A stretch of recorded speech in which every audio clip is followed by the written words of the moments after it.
안녕하세요, 김경열입니다. 오늘은 육회와 뭉티기를 먹으면서 소 생고기의 영양학적인 면에 대해서 이야기를 해보겠습니다. 여기는 허영만 화백의 백반기행에 나왔던 경산의 나름 네임드 식당입니다. 육회와 뭉티기를 함께 주는 세트 소짜를 시켰습니다.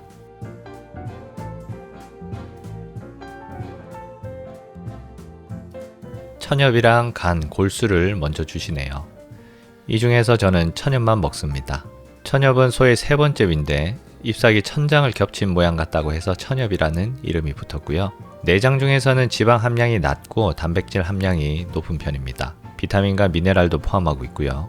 물론 근육보다는 단백질, 비타민, 미네랄 함량이 떨어집니다. 천엽은 영양보다는 오돌도돌하면서 쫄깃한 식감을 즐기기 위해서 먹는 거고요. 간이랑 골수는 안 먹습니다. 저도 예전에 소의 생간을 즐겨 먹었었는데 4년 전에 폐에 기생충 감염이 생겨서 고생을 했었던 적이 있어요.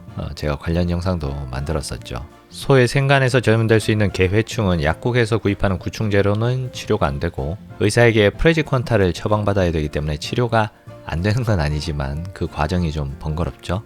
그래서 저는 소의 생간은 안 먹습니다. 그리고 골수도 굉장히 가능성이 낮긴 하지만 광우병이 좀 꺼림직하죠. 물론 거의 가능성이 없긴 하지만 굳이 불안한 마음을 감수하면서까지 골수를 먹을 필요는 없기 때문에 저는 천엽만 먹습니다. 메인 메뉴인 뭉티기와 육회가 나왔습니다. 육회는 생고기를 가늘고 길게 채 썰게한 상태로 양념에 버무려서 나오고, 뭉티기는 고기 덩어리를 큼직하게 썰어서 슬라이스한 상태로 이 양념에 찍어서 먹습니다. 고기의 부위는 소의 엉덩이 근육인 우둔살이나 뒷다리 허벅지 근육을 쓰는데 이 부위가 지방이 적고 고기가 부드러운 편이라고 하고요. 큰 힘을 많이 쓰는 근육일수록 고기가 질겨지기 때문에 사람으로 치면 가장 폭발적으로 큰 힘을 내는 대둔근에 해당하는 우둔살이 질겨야 될 것 같지만, 이족 보행하는 사람과 다르게 사족 보행하는 소는 무거운 머리를 지탱해야 되는 목살이 질기고 반대쪽에 있는 엉덩이 근육은 부드러운 편입니다. 반면에 사람은 엉덩이 근육이 질기고 목살은 상대적으로 부드럽겠죠. 먹어보진 않았지만 그렇게 예상이 되고요. 지금 뭉티기 색깔이 검붉은색인데 이건 갓 잡은 아주 신선한 고기라는 뜻입니다. 원래 근육세포는 반투명하고 이렇게 색깔이 붉게 보이는 건 세포 내 마이오글로빈과 철분 때문인데, 소가 죽으면 근육이 저산소 상태에 빠지면서 처음엔 정맥혈 같은 어두운 붉은색을 띠게 되고요.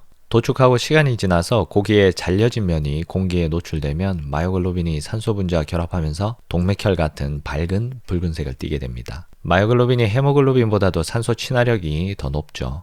헤모글로빈으로부터 산소를 빼앗아가는 역할이기 때문에. 그래서 소를 갓 잡았을 때는 어두운 붉은색을 띠다가 시간이 지나면 밝은 붉은색이 되고, 여기서 시간이 더 경과해서 마이오글로빈이 산소 운반 능력을 완전히 상실하고 물 분자와 결합하면 갈색이 됩니다. 보통 뭉티기는 도축 당일 심사 없이 등회 등급으로 판매돼서 24시간 내 먹기 때문에 이렇게 어두운 붉은색을 띠고요. 육회는 상대적으로 밝은 색인데 뭉티기보다 도축 후 시간이 좀 지났다고 봐야겠죠. 그런데 시간이 지났다는 게 꼭 고기의 질이 떨어진다는 뜻은 아닙니다. 도축된 다음 근세포는 일정 기간 근육 내 글리코겐을 소비하면서 젖산이 축적되는데, 이 과정에서 산성도가 변하면서 여러가지 단백질 분해 효소가 활성화되고 또 근육 속 ATP가 분해되면서 고기의 향과 풍미가 높아집니다. 그래서 일부러 고기를 숙성시키기도 하죠. 하지만 뭉티기나 육회 같은 날고기는 향과 풍미보다는 혀에 닿는 직접적인 맛과 질감을 즐기기 위해서 신선한 상태로 먹습니다.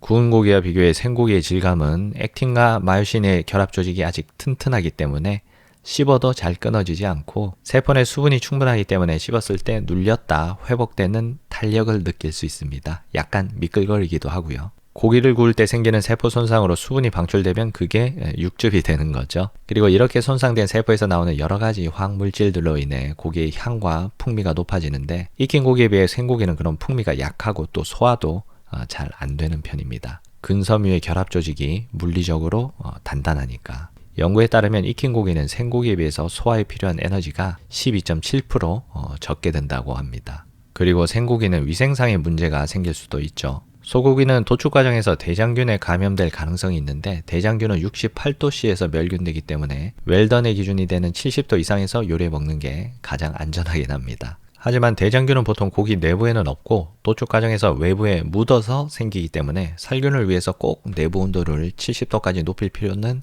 없습니다. 외부 온도만 70도 이상에서 레어로 요리해도 충분히 안전하고, 생고기의 경우는 대장균의 위험이 있긴 하지만 이렇게 또 양념에 버무려 먹으면 삼투압의 차이 때문에 어느 정도의 살균 효과가 있고요. 또 먹은 다음 위산에 의해서도 살균이 되기 때문에 너무 걱정하실 필요는 없다. 다만 너무 많은 양을 한꺼번에 드시는 건 자제할 필요가 있습니다.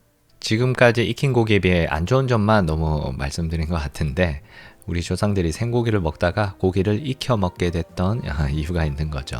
하지만 생고기가 안 좋은 점만 있는 건 아닙니다. 생고기의 좋은 점은 고기를 구울 때 나오는 발암물질의 위험이 전혀 없다는 겁니다. 평균 수명이 30세밖에 안 되고 건강검진도 받을 수 없었던 우리 선조들한테 암은 큰 문제가 안 됐지만 2년마다 내시경과 CT로 건강검진을 받으면서 120살까지 살아야 되는 우리들에게는 중요한 문제죠.